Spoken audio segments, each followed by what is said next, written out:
C'était lors du couronnement du roi George IV, en juillet 1821.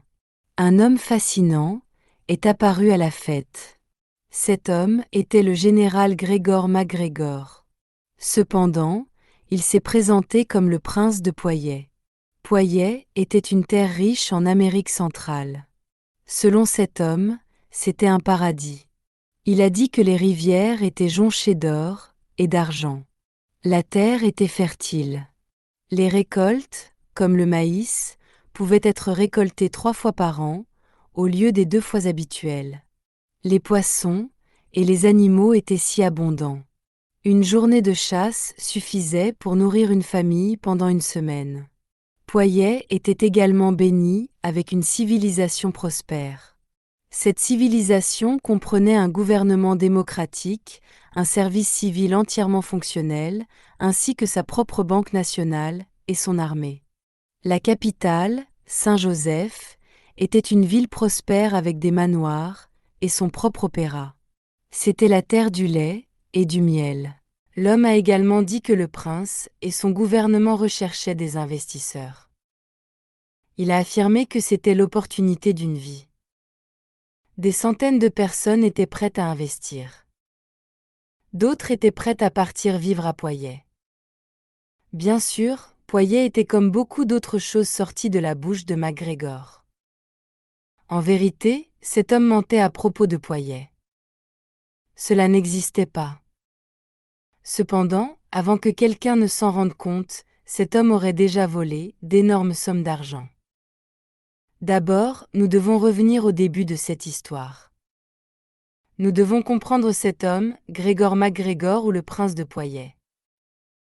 Gregor MacGregor est né la veille de Noël, en 1786. Son père était capitaine de mer à la Compagnie des Indes orientales. Son grand-père un soldat distingué de l'armée britannique. Il n'est donc pas surprenant que Gregor aimait se battre. Il a rejoint l'armée britannique à l'âge de 16 ans. Sa famille a payé pour qu'il obtienne une position élevée dans l'armée. Il n'avait pas besoin de travailler dur. Cependant, il était également compétent dans son travail. Il a été promu lieutenant dès la première année de formation. Ce poste aurait normalement pris 3 ans à atteindre. À partir de là, il allait gravir les échelons militaires et sociaux. À l'âge de 19 ans, il a épousé Maria Boater. Elle était la fille d'un amiral et une femme riche et bien connectée. Avec son nouvel accès à l'argent, Gregor s'est acheté une autre promotion, cette fois au rang de capitaine. Le grade lui a coûté 900 livres. Cela lui a permis de sauter 7 ans, de travail normalement requis pour ce genre de promotion. Il a passé 1 an au Portugal à soutenir le duc de Wellington dans la guerre d'Espagne. MacGregor a ensuite quitté l'armée et s'est installé à Édimbourg. Il a essayé de se présenter comme un homme de grande importance. Son ancien régiment avait remporté la bataille d'Albura. Gregor était heureux d'être loué pour cet exploit. Cependant, la bataille avait eu lieu 1 an après son départ de l'armée. Finalement, il n'était pas apprécié à Édimbourg, et lui et sa femme sont retournés à Londres. Peu de temps après leur retour à Londres, l'épouse de Gregor est décédée. Elle était sa principale source de revenus. Sans suffisamment d'argent pour vivre à Londres, il a décidé d'essayer quelque chose de nouveau. Au début du XIXe siècle, une guerre d'indépendance était menée contre les Espagnols au Venezuela. L'un des leaders de la rébellion, Miranda, était apprécié à Londres. Cela a poussé Gregor à rejoindre l'armée de Miranda. Lorsque Gregor est arrivé au Venezuela, il a offert ses services à Miranda. Il s'est présenté, et Miranda a été impressionné par son expérience militaire. Gregor a été accueilli et immédiatement nommé colonel avec un bataillon de cavalerie. Ses premières campagnes ont eu des résultats mitigés. Cependant, il a aussi trouvé le temps de se consacrer à d'autres activités. En juin 1812, Gregor a épousé sa deuxième femme, Josefa. Elle était une cousine du célèbre leader révolutionnaire Simón Bolívar, dont la Bolivie tire son nom. Cette connexion familiale a probablement influencé sa promotion au grade de général de brigade ce même mois. Bientôt, il a commencé à montrer des compétences en leadership. Il a fait preuve de courage et a gagné en reconnaissance sur le champ de bataille. Il a terminé la guerre révolutionnaire en tant que général de division dans les armées du Venezuela et de la Nouvelle-Grenade. Pendant cette période, MacGregor a connu son plus grand succès militaire. Il a conduit 1200 hommes lors d'une retraite de 34 jours à travers le Venezuela. Il a déjoué et manœuvré 2 armées royalistes à chaque tournant. Les savants modernes considèrent cela comme une véritable démonstration de compétences militaires. Cela a fait de MacGregor une légende, lui apportant renommée et prestige. Dans les années qui ont suivi, MacGregor a cherché plus de richesse et de gloire en Floride, qui était alors sous contrôle espagnol. En 1820, après plusieurs offensives ratées, MacGregor avait perdu la confiance de ses supérieurs. Il devait essayer quelque chose de nouveau encore une fois. Heureusement, l'occasion parfaite se présentait bientôt. Elle est arrivée lorsque MacGregor et ses partisans ont débarqué sur la côte des Mosquitos. Ce territoire s'étendait à travers ce qui est aujourd'hui le Honduras et le Nicaragua. Le dirigeant local a vendu à MacGregor 8 millions d'acres de terres inutiles, en échange de quelques bouteilles de rhum et de bijoux. Mais si vous connaissez MacGregor, vous savez qu'il n'a jamais laissé les faits gâcher une bonne histoire. Là où d'autres voyaient une jungle et des terres infertiles, MacGregor voyait de l'argent. Il a rapidement pris la mer pour l'Angleterre. Au moment où il est arrivé à Londres, il s'était transformé en prince de Poitiers. Tout ce dont il avait besoin, pour rendre ce royaume réel, c'était un peu d'argent et un groupe de suiveurs crédules. Quand Gregor a débarqué en Grande-Bretagne en 1821. Ses succès militaires en Amérique centrale étaient déjà célèbres. Ces histoires lui ont donné la crédibilité nécessaire pour lancer une fraude spectaculaire. Il prétendait régner sur une bonne terre appelée Poitiers, où d'immenses richesses attendaient quiconque était assez courageux pour s'y rendre.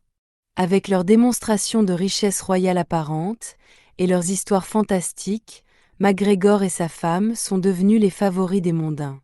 La campagne de vente menée par MacGregor était l'une des escroqueries les plus importantes et les plus complexes de l'histoire.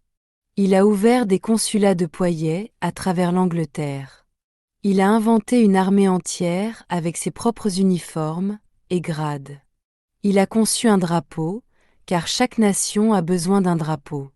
Il a créé un système bancaire complexe et a même imaginé des titres aristocratiques. MacGregor a donné des interviews dans les journaux nationaux.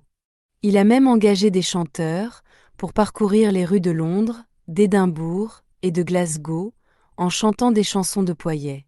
Pour rendre son histoire encore plus convaincante, il a écrit un guide sur son pays fictif. Il l'a fait sous un faux nom et a inclus des dessins somptueux. Tout cela était si convaincant qu'une banque londonienne réputée a soutenu MacGregor sans hésitation. De nombreux Britanniques ont investi leurs économies dans les terres de Poitiers ou dans les obligations d'État. Ces actions étaient sans valeur dans une économie qui n'existait même pas. Il y avait aussi beaucoup de colons volontaires, principalement des Écossais, qui faisaient confiance à leurs compatriotes. Plus il y avait de gens qui s'inscrivaient, plus la tromperie semblait crédible. En fin de compte, il y avait suffisamment de colons pour remplir sept navires. À cette époque, le long temps de voyage vers l'Amérique centrale rendait impossible de vérifier les affirmations de MacGregor.